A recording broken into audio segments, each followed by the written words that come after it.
stand back there to be on the film? To do the film? That's a good place to stand. You're all right. So thank you for inviting me. I'm delighted to be here. I have not been in this classroom in 4 years, and it is a bittersweet experience since I was instrumental in bringing this classroom about. That's actually not true. I was not instrumental. I was an instrument, but I was not instrumental. As a few words of background about who I am, as if it matters,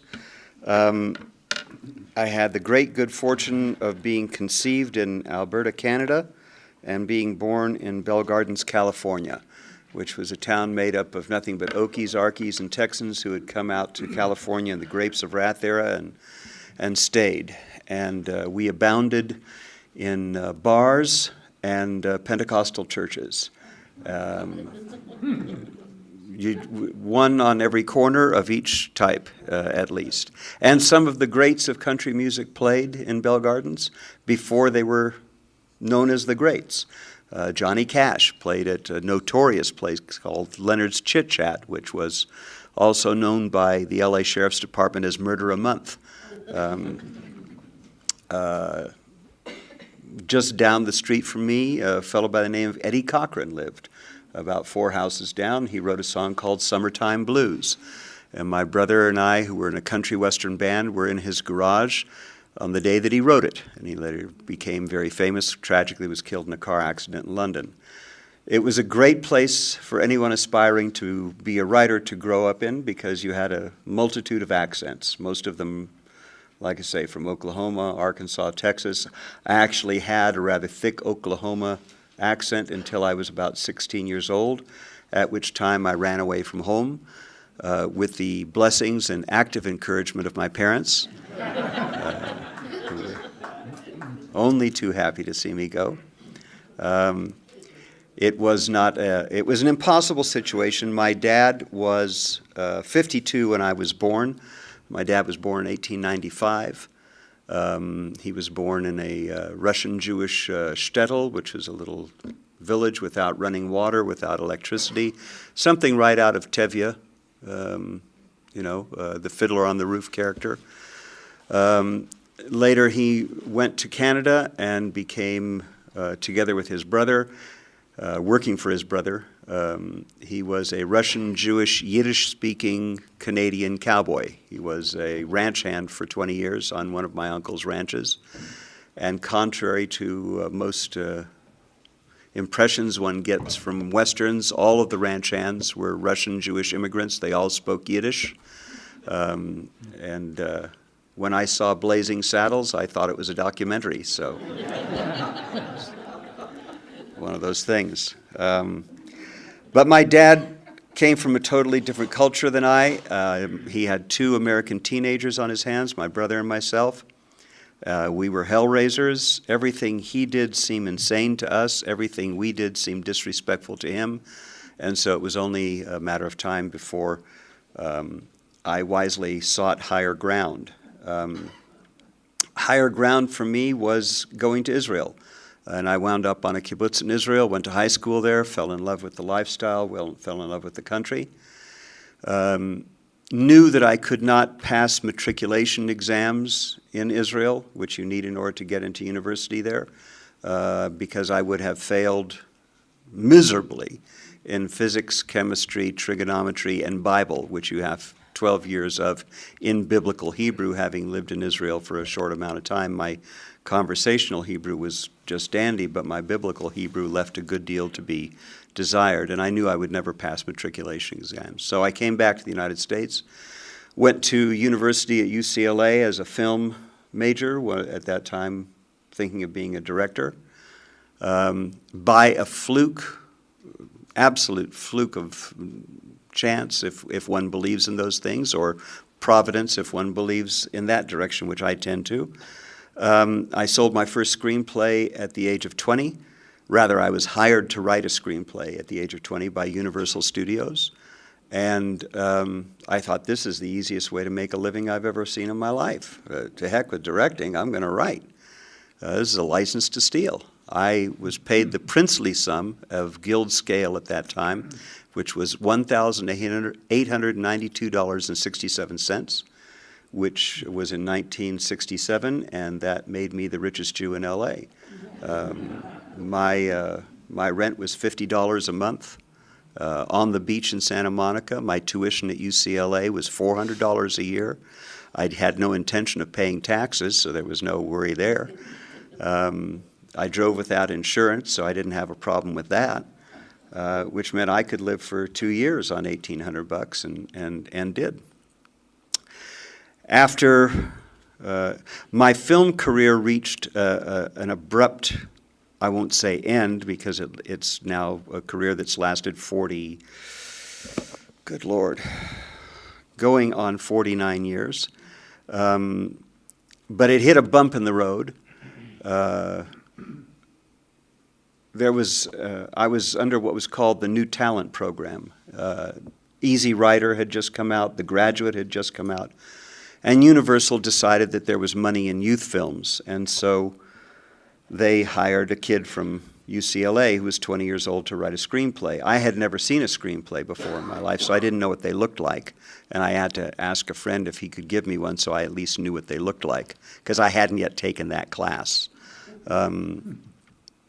But they housed us, at that time, it was the same year that Universal opened up the tour, and they housed us in a motel that they had bought across the street from the main lot, and we referred to that as the Schlepper Colony, for those of you who may or may not yet know Yiddish. A Schlepper is the downtrodden, and so it wasn't the leper colony, it was the Schlepper Colony.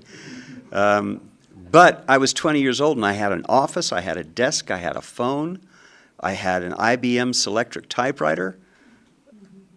I mean, I was king of the world. I mean, you couldn't get any richer than me. And they gave you all this these office supplies, typing paper, if you remember, whiteout, carbon paper, because this is before Xerox machines, yellow legal pads, stacks of No. 2 pencils. Well, I still had 2 years of college left, and I had a lot of friends who needed those things too. And I thought, well, hell, they're in my office, they belong to me, so I was stupid enough actually to ask the guard, whose name was Scotty. He was a legendary guard at Universal, had been there since the silent film days. I said, Scotty, look at all this neat stuff they give you when they hire you here. Help me load it up into my car. I'm taking it all. And I did. And I called all my friends and said, listen, I can hook you up with some typing paper and legal pads, No. 2 pen, whatever you need, man. I got it, discount prices right here, you know. That was on a Thursday. On Friday, my phone rang in my office, which was odd because not a lot of people had my office number. And the woman on the other end said, please hold for Mr. Wasserman. Lou Wasserman was the president, CEO, founder of MCA Universal, which was Universal Studios. He lived on the 15th floor of Wasserman Towers. So when someone said to me, please hold for Mr. Wasserman, I knew this was a joke, because Lou Wasserman didn't know I was alive. I was in the Schlepper Colony. So I said, put him on. You know, it's obviously one of my friends playing a joke on me. And I pick up the phone, I say, hey, Lou, what's going on? Now, Lou's mother never called him Lou. Lou's mother called him Mr. Wasserman. Everybody, he was one of the most feared figures in all of Hollywood. He was mobbed up, and he was a very feared man. He was a tall, skinny man, but very strong. And he said, Lou, raga, shaga, raga, shaga, shaga, typing paper, raga, shaga, shaga, shaga, yellow legal pads, raga, shaga, shaga, and he went off on me, and pretty good. So now I was convinced that this was one of my friends whom I had called the night before who was playing a joke on me.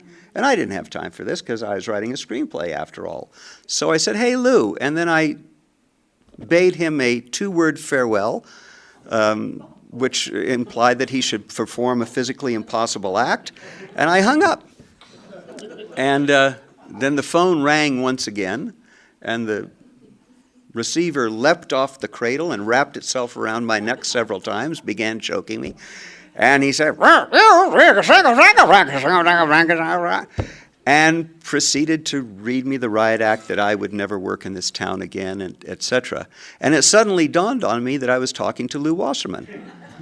And I said, gosh, Mr. Wasserman, I said, honestly, I apologize. I would never have spoken that way to you. I'm a huge fan of yours. I have tremendous respect for you. I thought someone was playing a joke on me, but honestly, you know, if all you've got to worry about on the 15th floor is whether or not I took some typing paper, life must be pretty good. So, you know, because I had $1,875, and I mean, you know, you couldn't intimidate me.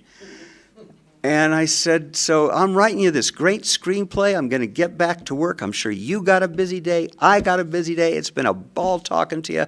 And I'm looking forward to handing in the script. Thanks a lot for calling. And I hung up. Silence. And I go, handled that. You know, that worked. So that was Friday. Monday I came in. My name was off the door. The locks had been changed on my office door. All my stuff was piled up outside the door. And in those days, they parked us in the tour lot. And in '67, you paid when you left the lot. So they had revoked my lot pass, and I actually had to pay to get off the lot.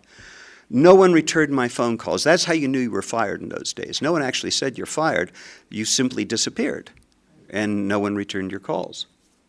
Cut to 20 years later, I'm doing a picture called Gotcha, which was in turnaround from Fox, doing it at Universal, walking out of Frank Price's office, who's on the 14th floor. He was head of productions. Elevator door opens, and out steps Lou Wasserman, whom I have never met, but I did have 2 phone conversations with him.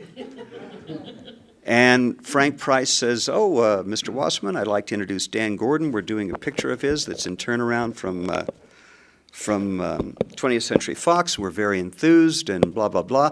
And I can see Mr. Wasserman looking at me trying to connect the name. And I'm punching that elevator button. I'm like that. And the elevator door opens, and I say, it was a pleasure meeting you, sir. And I just that close to a clean getaway. And he grabbed my arms, and he had one of those bony grips, you know, that a tall, skinny guy has. And he got me between the muscle and the bone.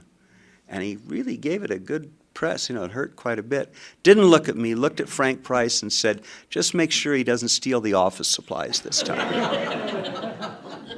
So that's how great of a man Lou Wasserman was. He was truly a great man. At any rate, so going back, I finished UCLA. I worked for a bit.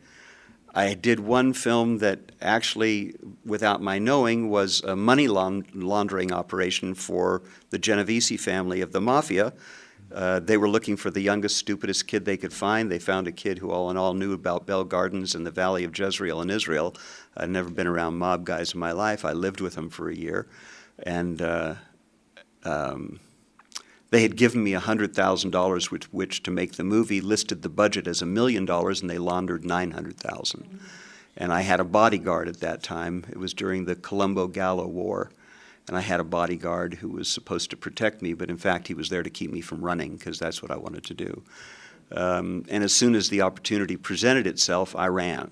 And I ran back to Israel because I wanted guys with guns on my side. Went back to the kibbutz, went into the Israel Defense Forces, was drafted into the Israel Defense Forces in '73 in time for the Yom Kippur War. Lived in Israel for some 11 years, was married there. 2 of my 3 sons were born there, including Zaki, after whom the Zaki-Gordon Institute for Independent Filmmaking was named. And finally came back to the United States in the early 80s, and my film career took off, and I've done, this summer, I will be doing my 16th Hollywood feature,